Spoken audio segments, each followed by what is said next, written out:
to Dwindling DS Diva. I'm Amber, and this is my week 6 post-op update. So, I talked about how last week I didn't lose anything. I had a stall. And this week I dropped 4.4 pounds, so that brings me down to 296.1. So I'm glad that things are moving in the right direction again.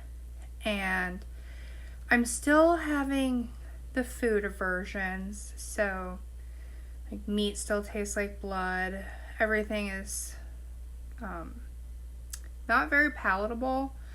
Like when I try to eat things, they make me literally sick. It's not even that they taste bad. I don't know how to explain it. It's just like when I try to eat things, I can't really get them to the back of my throat. I get them down my throat without gagging, which is a really big problem. So that's something that I'm suffering from right now. And hopefully, as I get farther out from surgery, that will dissipate and I'll find it easier to eat so that I can meet the goals that they want me to meet.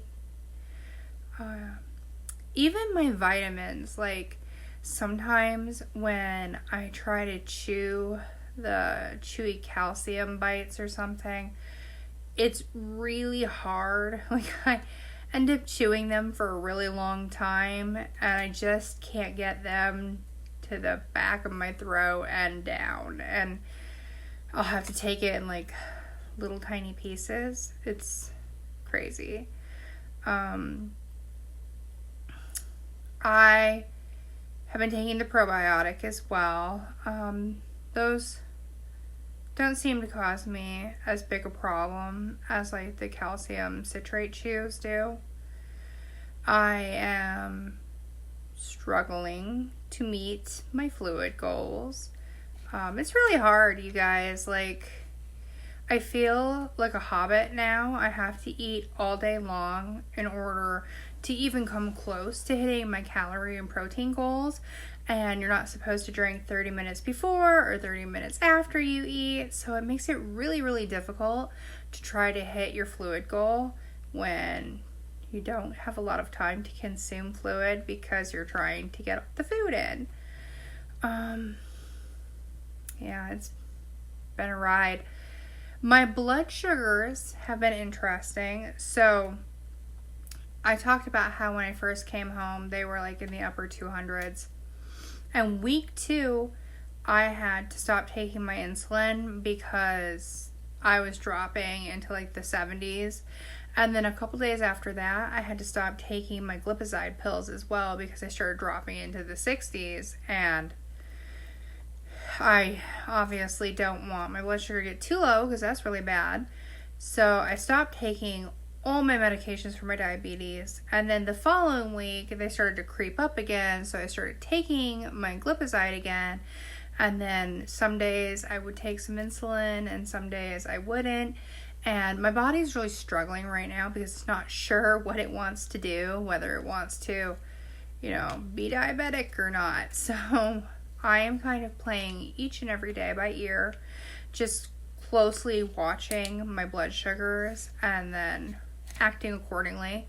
I am currently taking my glipizide again, and that seems to keep it in a manageable range. I have been in range 97% of the time without any insulin.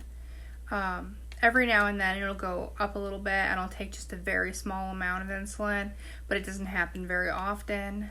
I'm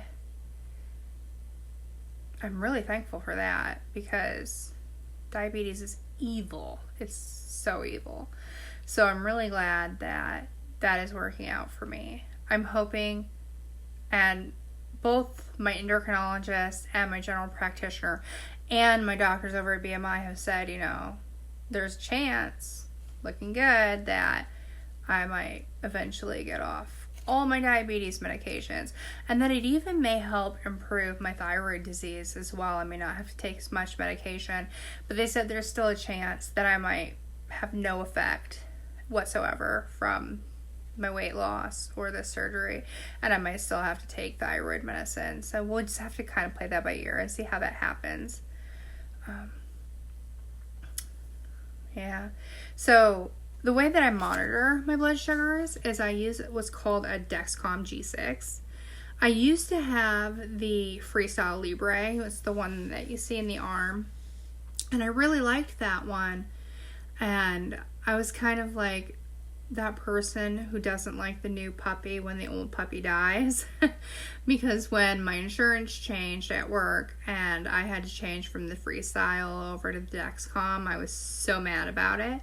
But now after being on the Dexcom for a while, I really, really like it. Because with the Freestyle, I would have to scan the little button in my arm to get my glucose readings.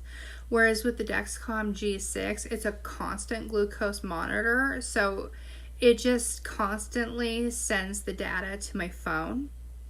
And so anytime I want to look at my diabetes or my blood sugar, I can log onto my phone and it'll show me what my blood sugar is. But it'll also show me a graph of where I've been all day so that I can closely monitor my blood sugar at all times, which is why I know that I've been in range 97% of the time.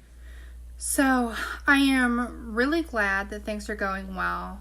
I feel healthier. My health is definitely better than what it was. It's crazy. I've lost 45 pounds. I had my surgery October 20th. So I started the pre-op diet 2 weeks before that. And in October, I lost 36 pounds, which is just mind-blowing. Then in November, I only lost a little under 10 pounds, which is a lot slower, and it's kind of discouraging when you see those numbers drop so fast at first.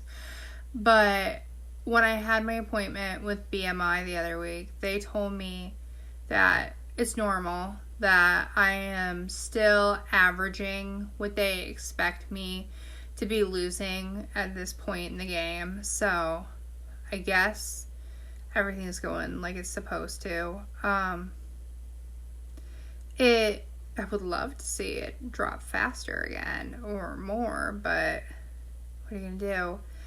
I wouldn't be surprised if I stall again, because they said that if I don't get the calorie goal and the protein goal, then that'll happen. And it's been really hard trying to eat that much, and so I wouldn't be surprised if that happens. But it upsets me. I try, and some days I do make it. I just don't make it every day. And it's more than just like not having the desire to. Like, I just can't. Like, I eat when I'm not feeling like food is vile and it's making me gag. Then I can only eat a very, very small amount and I'm done. So it makes it really difficult to get in enough calories or protein. My husband did find these really awesome things for me, and I love them. They're popped protein crisp in barbecue, and they're 10 grams of plant protein.